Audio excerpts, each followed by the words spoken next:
আসসালামু আলাইকুম। আমি ক্লাস 10 এর ভৌত বিজ্ঞান চ্যাপ্টার নাম্বার 8.5 যেটা হচ্ছে ধাতুবিদ্যা প্রশ্ন আছে 7টা বই অল অবজেক্টিভ পার্ট এ এমসিকিউ প্রশ্নগুলো তুলে রেখেছি, এখান থেকে সঠিক উত্তরটা বেছে নেব। এরপর আমি 1 মার্কের করব শূন্যস্থান সত্য মিথ্যা এবং ডান দিক বাদিক এবং এক কথা হতে সবগুলোই করব। 1 নম্বর প্রশ্ন দেখো কি বলছে। 1 নম্বর প্রশ্ন বলছে ছুরি কাঁচি প্রভৃতি তৈরি করতে ব্যবহার করা হয় তামা, অ্যালুমিনিয়াম, রড আয়রন, ইস্পাত। অর্থাৎ ইস্পাত ব্যবহার করা হয়। ছুরি কাঁচি তৈরি করতে ইস্পাত ব্যবহার করা হয়। 2 নম্বর লোহার দ্রব্যে গলিত দস্তার প্রলেপ দেওয়া হয়। লোহার দ্রব্যে গলিত দস্তার প্রলেপ দেওয়াকে এক কথায় কি বলে? গ্যালভানাইজেশন, স্টিল কাটিং, তড়িৎ লেপন, সংকরণ। এক নম্বর হচ্ছে গ্যালভানাইজেশন বলা হয়। কি বলা হয়? গ্যালভানাইজেশন। ডুরালুমিন কোনটিতে থাকে না? ডুরালুমিন কোনটি থাকে না? ডুরালুমিনে এইগুলোর মধ্যে বলছে ডুরালুমিনে কোনটি থাকে না? Aluminium, copper, magnesium, nickel. অর্থাৎ নিকেল থাকে না। ডুরালুমিনে কে থাকে না? নিকেল থাকে না। 3 নম্বর প্রশ্ন। 4 নম্বর প্রশ্ন এখানে 4 নম্বর প্রশ্ন বলছে স্টেনলেস স্টিলের উপাদানগুলি কি কি? সাধারণত লৌহ ও ক্রোমিয়াম থাকে। কি থাকে? লৌহ ও ক্রোমিয়াম। সঠিক উত্তর বি এরটা। এরপরে ক্যালামাইন প্রশ্ন নম্বর 5 কপারের একটি আকরিক হলো ক্যালামাইন, কপার গ্লাস, বক্সাইট, সিডারাইট।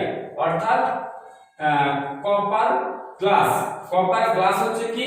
কপারের একটি আকরিক, কপার গ্লাস।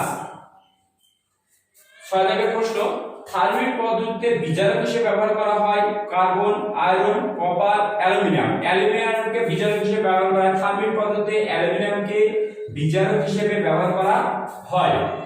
7 নম্বর তীব্র ইলেকট্রোপলিটিক ধাতু নিষ্কাশন করা হয় কোন পদ্ধতির মাধ্যমে? কার্বন বিজারণ পদ্ধতি, তড়িৎ বিজারণ পদ্ধতি, থার্মিক পদ্ধতি, শত বিজারণ পদ্ধতি। অর্থাৎ সাধারণত তড়িৎ বিজারণ পদ্ধতি দ্বারা তড়িৎ বিজারণ পদ্ধতি। তড়িৎ বিজারণ পদ্ধতির মাধ্যমে তীব্র ইলেকট্রোপলিটিক ধাতু নিষ্কাশন করা হয়। 8 নম্বর ক্ষারীয় পদার্থে কার্বনের বর্ণ কিরকম হয়? সাদা, লাল, সবুজ, বাদামি। সবুজ। সি দাগেরটা সবুজ। ক্ষারীয় পদার্থে অর্থাৎ ক্ষারীয় কপারের কার্বনের দ্রবণ হয় সবুজ। 9 দাগ নিচের কোনটি অ্যালুমিনিয়ামের ধাতুর আকরিক? Bauxite, haematite, malachite, chalcopyrites. অর্থাৎ বক্সাইট হচ্ছে কি কার? বক্সাইট,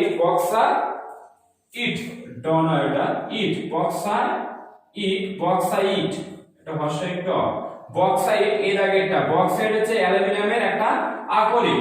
10 নম্বর হেমাটাইট নিচের কোন ধাতুর আকরিক? হেমাটাইট হচ্ছে সাধারণত লোহার আকরিক। হেমাটাইট হচ্ছে লোহার আকরিক। সি দাগেরটা সঠিক। হেমাটাইট হচ্ছে কার আকরিক? লোহার আকরিক। লোহার আকরিক হচ্ছে হেমাটাইট। এফ হচ্ছে লোহার আকরিক। এরপরে এক মার্কের প্রশ্নগুলো করব। আমি পেনটা চেঞ্জ করব একটু। 1 নম্বর প্রশ্নগুলো দেখো। একবার বলতে হলে শূন্যস্থান আছে, প্রথমে শূন্যস্থান করব আমরা।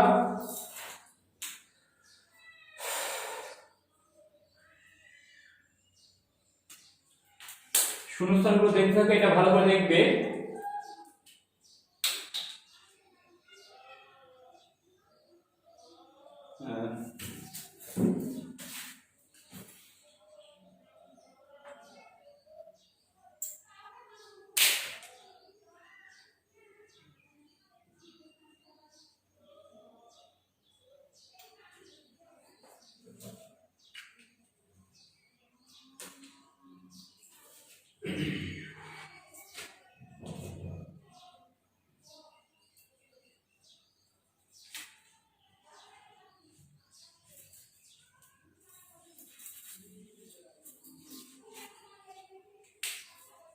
দেখো এরপরে 1 নম্বর শূন্যস্থানগুলো কি আছে। প্রথম শূন্যস্থান আমি লিখব এবং করাবো, ভালো করে দেখে নাও।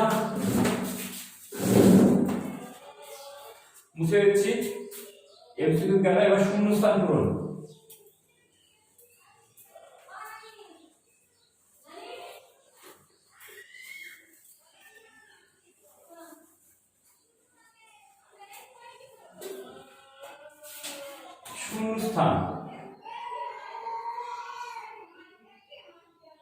শূন্যস্থান 1 নম্বর প্রশ্ন কি আছে? বলছে ড্যাশ অ্যালুমিনিয়াম আকরিক, ড্যাশ অ্যালুমিনিয়ামের আকরিক উত্তর হচ্ছে বক্সাইট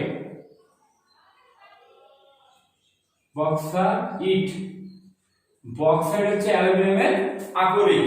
বক্সাইট কি? অ্যালুমিনিয়ামের আকরিক। 2 নম্বর প্রশ্ন, আকরিক মাত্রই খনিজ, কিন্তু সব খনিজে ড্যাশ নয়। আকরিক মাত্রই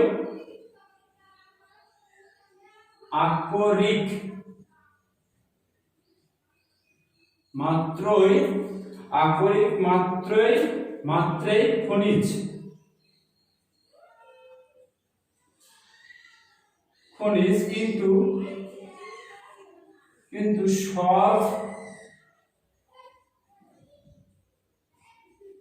সব খনিজ ড্যাশ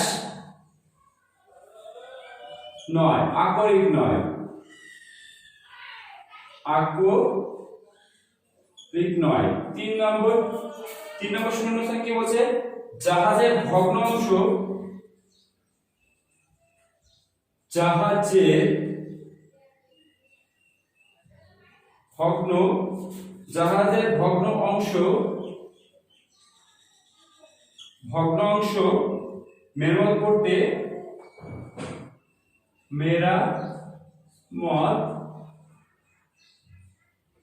মেরামত করতে ড্যাশ পদ্ধতি প্রয়োগ করা হয়। ড্যাশ পদ্ধতি প্রয়োগ করা হয়।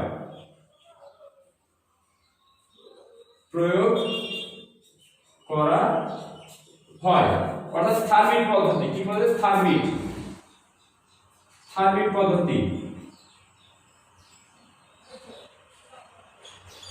পদ্ধতি ব্যবহার করা হয়। শূন্যস্থান গেল, 3টে শূন্যস্থান। প্রথম শূন্যস্থান ছিল ড্যাশ অ্যালুমিনিয়ামের খনিজ বক্সাইট আকরিক মাত্রই খনিজ, কিন্তু সব খনিজ ড্যাশ নয়, আকরিক নয়। 3 নম্বর, জাহাজের ভগ্নাংশ মেরামত করতে ড্যাশ পদ্ধতি ব্যবহার করা, থার্মিট পদ্ধতি। শূন্যস্থান গেল। এরপর আসছে কি? সত্য মিথ্যা। ভালো করে দেখো, সত্য মিথ্যা।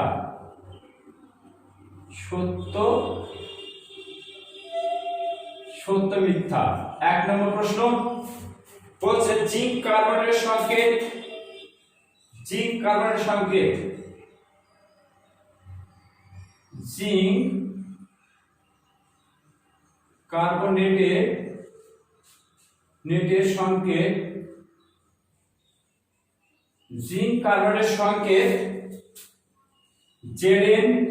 ZnCO3,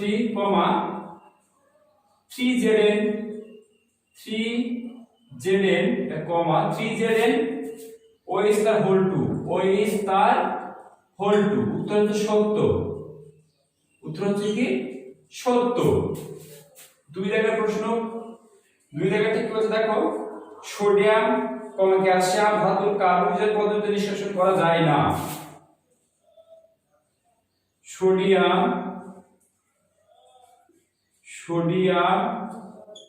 ক্যালসিয়াম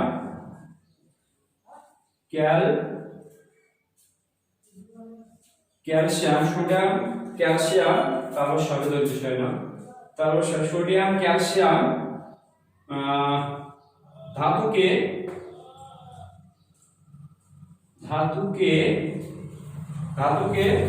কার্বন বিজারণ পদ্ধতিতে কার্বন বিজারণ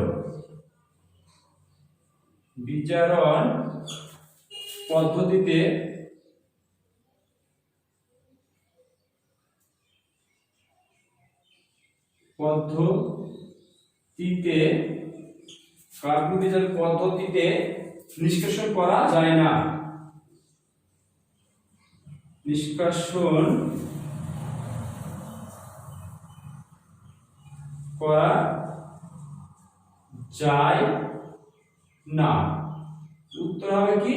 মিথ্যা। যায়, এটা হচ্ছে নিষ্কাশন করা যায়, তাই এটা মিথ্যা হবে। 3 নম্বর বলছে ইলেকট্রন ও ইলেকট্রন ও ম্যাগনেসিয়াম ও জিঙ্কের ধাতু সংকর। ইলেকট্রন হলো ম্যাগনেসিয়াম ও জিঙ্ক ধাতু সংকর। ইলেকট্রন ইলেকট্রন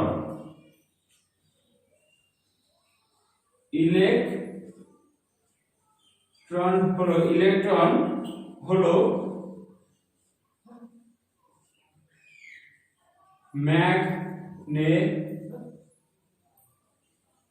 ম্যাগনেসিয়াম ও জিঙ্ক ধাতু সংকর।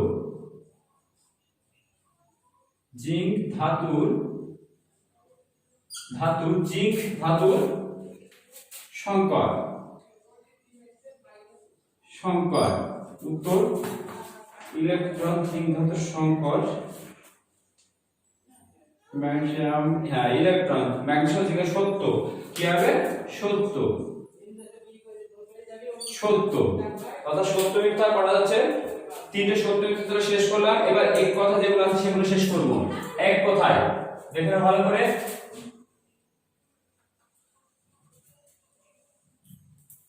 এক কথায় উত্তর। এক কথায় উত্তর। এক নম্বর প্রশ্ন বলছে কি, কাঁসার উপাদানগুলির নাম লেখো। কাঁসার উপাদান হচ্ছে কপার ও টিন। Cu 80% Cu থাকে আর Sn থাকে 20%। Sn থাকে 20%। কাঁসার উপাদান হচ্ছে কপার ও Sn, টিন। কপার থাকে 80%, জিঙ্ক থাকে টিন থাকে 20%। 2 নম্বর প্রশ্ন, অ্যালুমিনিয়ামের একটি আকরিকের নাম ও সংকেত। বক্সাইট। নাম হচ্ছে কি? বক্সাইট।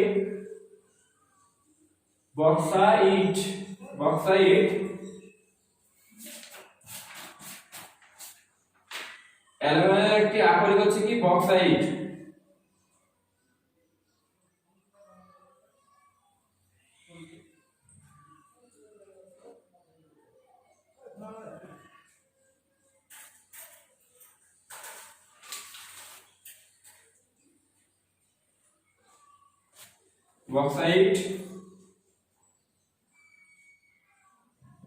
বক্সাইট এর সংকেত Al2O3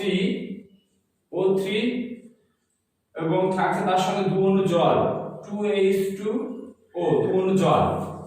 বক্সাইট অর্থাৎ অ্যালুমিনিয়াম একটা আকরিক হচ্ছে বক্সাইট, যার সংকেত Al2O3 আর 2 অণু জল।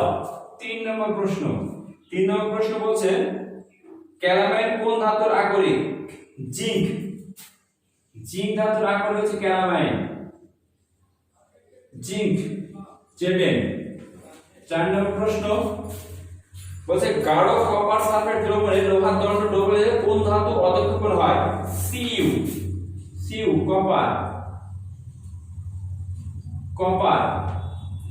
5 নম্বর বলছে, 5 নম্বর প্রশ্ন হচ্ছে, তড়িৎ বিশ্লেষণ পদ্ধতিতে নিষ্কাশন হয় এমন একটি ধাতুর নাম লেখো। অ্যালুমিনিয়াম।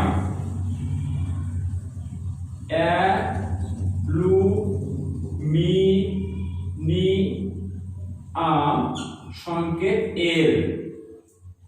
6 নম্বর প্রশ্ন বলছে, থার্মিক পদ্ধতিতে বিজারক হিসেবে কি ব্যবহার করা হয়? অ্যালুমিনিয়াম। Al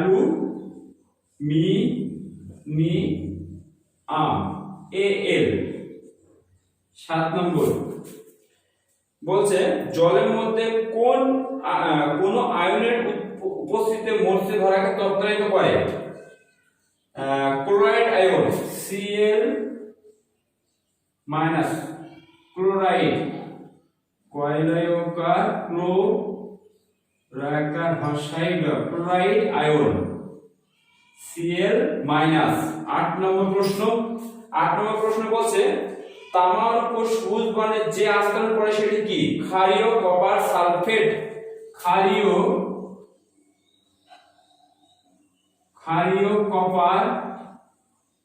copper sulphate. ক্ষারীয় কপার সালফেট সংকেত হচ্ছে কি? CuSO4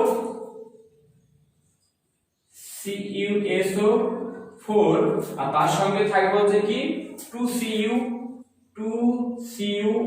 তার হোল 2, এটা 2Cu তার হোল 2, 2Cu তার হোল 2, Cu।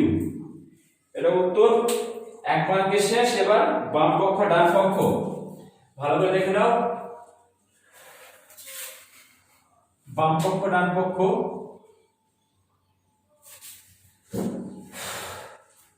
মুছে দিলাম।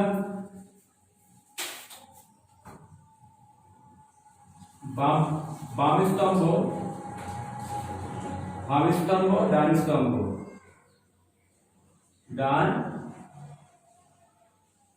বাম স্তম্ভ ডান স্তম্ভ।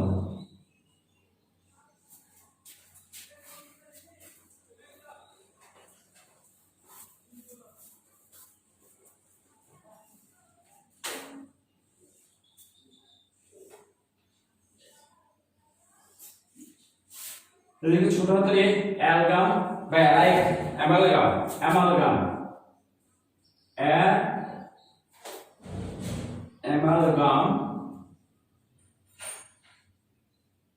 অ্যামালগাম পি দেখা আছে।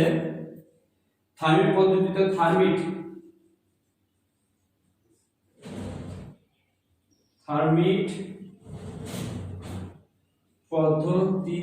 থার্মিট পদ্ধতিতে উচ্চ উষ্ণতায়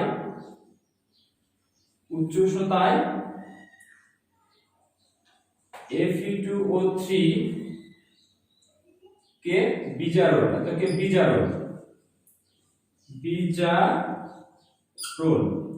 সি দেখা আছে।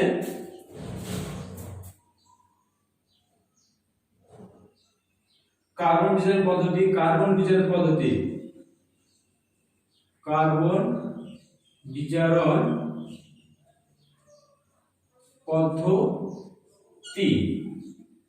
ডি দেখা একটা কার্বন বিজারণ পদ্ধতি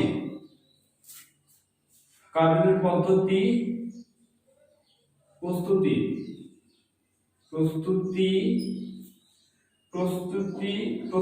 কার্বন বিজারণ পদ্ধতিতে প্রস্তুত হয়। ডি দাগ একটা বলছে কাঁসাতে উপস্থিত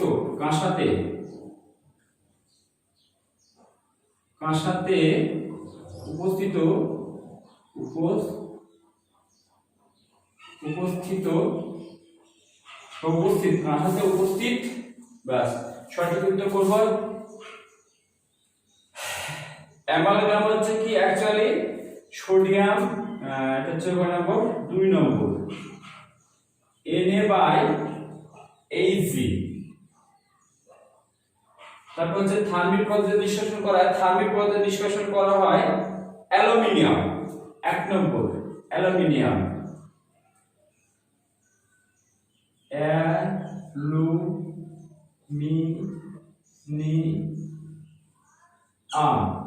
এর। তারপরে কার্বন বিজারণ পদ্ধতিতে সাধারণত জিঙ্ক নিষ্কাশন করা হয়। কার্বন পদ্ধতিতে 4 নম্বর জিঙ্ক Zn।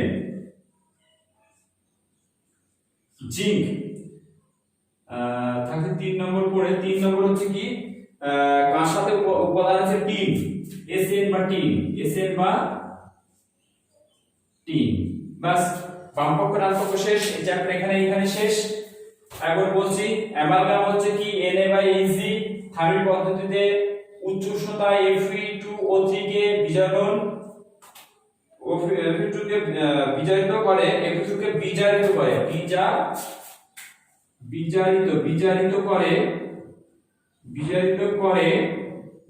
করে কে অ্যালুমিনিয়াম। কার্বন বিজারণ পদ্ধতিতে প্রস্তুত হয় জিঙ্ক আর কাঁসায় উপস্থিত হচ্ছে Sn বা টিন এখানে। এবার এখান থেকে কি ধরনের প্রশ্ন আসে সেটা আমি একটু আইডিয়া দেবো, ভালো করে লক্ষ্য করো। ধাতু বিজ্ঞান থেকে কম করলে 5 থেকে 7 মার্ক 5 মার্ক আসবে। অবজেক্টিভ এখান থেকে কোনো বড় প্রশ্ন আসবে না, হয়তো অ্যামালগাম কাকে বলে হতে পারে, অথবা অ্যালুমিনিয়ামের প্রধান আকরিকের নাম কি তার সংকেত লেখো, অথবা বলতে পারে যে গ্যালভানাইজেশন কাকে বলে, গ্যালভানাইজেশন কেন ঘটানো হয়, মরিচার হাত থেকে লোহা কিভাবে রক্ষা করবে, মরিচা কাকে বলে, মরিচার সংকেত। তাছাড়া আসতে পারে সব খনিজই, এক কথায় যেটা করে লিখলাম, সব খনিজই আকরিক, কিন্তু আকরিক মাত্র সব আকরিক মাত্র খনিজ, কিন্তু খনিজ মাত্র আকরিক নয়, কেন ব্যাখ্যা করো। ধাতু নিষ্কাশন পদ্ধতিতে কি কোন ধাতু নিষ্কাশন করা হয়, কার্বন বিতরণ পদ্ধতিতে কোন ধাতু নিষ্কাশন করা হয়, সবচেয়ে বেশি সক্রিয় ধাতু কোনটি, লিথিয়াম সবচেয়ে কম সক্রিয় ধাতু কোনটি, AU। এরপর হচ্ছে ধাতু কল্প সংকর ধাতু কাকে বলা হয়, আসতে পারে সংকর ধাতুর উদাহরণ, অথবা বলবে ইনভারে কোন কোন ধাতুর উপাদান থাকে, ইনভারে ব্যবহার লেখো। ঠিক আছে, এগুলো হচ্ছে একটা ধাতু সংকর ধাতু, ডুরালোমে কোন কোন ধাতু থাকে তার একটা ব্যবহার, এই টাইপের প্রশ্নগুলো আসবে। খনিজ আকরিকের মধ্যে পার্থক্য আসতে পারে, আয়রন, কপার, জিঙ্ক, অ্যালুমিনিয়াম এদের প্রধান উপাদানগুলি আর প্রধান আকরিকের নাম কি এবং সংকেত, এই ধরনের প্রশ্ন আসবে। এর বাইরে প্রশ্ন আসবে না, এখানে সবথেকে অবজেক্টিভ কারা কারা প্রশ্ন, হাফ প্লাস হাফ বা 1 প্লাস 1 মাত্র প্রশ্ন আসবে, তাই ভালো করে লক্ষ্য করবে। এরপরে আমি 8.6 করব, এখানে শেষ করছি। আর যেটা বলার কথা, প্রত্যেক ভিডিও শেষে বা ভিডিওর প্রথম শুরুতে অবশ্যই লাইক কমেন্ট শেয়ার করবে, এবং তার সঙ্গে যারা নতুন ভিউয়ার্স তারা অবশ্যই সাবস্ক্রাইব করবে, এবং যারা মাধ্যম দেবে তাদের কাছে ভিডিওগুলো পৌঁছে দিতে সাহায্য করে, এটা তোমাদের কাছে আমার আবেদন। এটুকুই, ধন্যবাদ।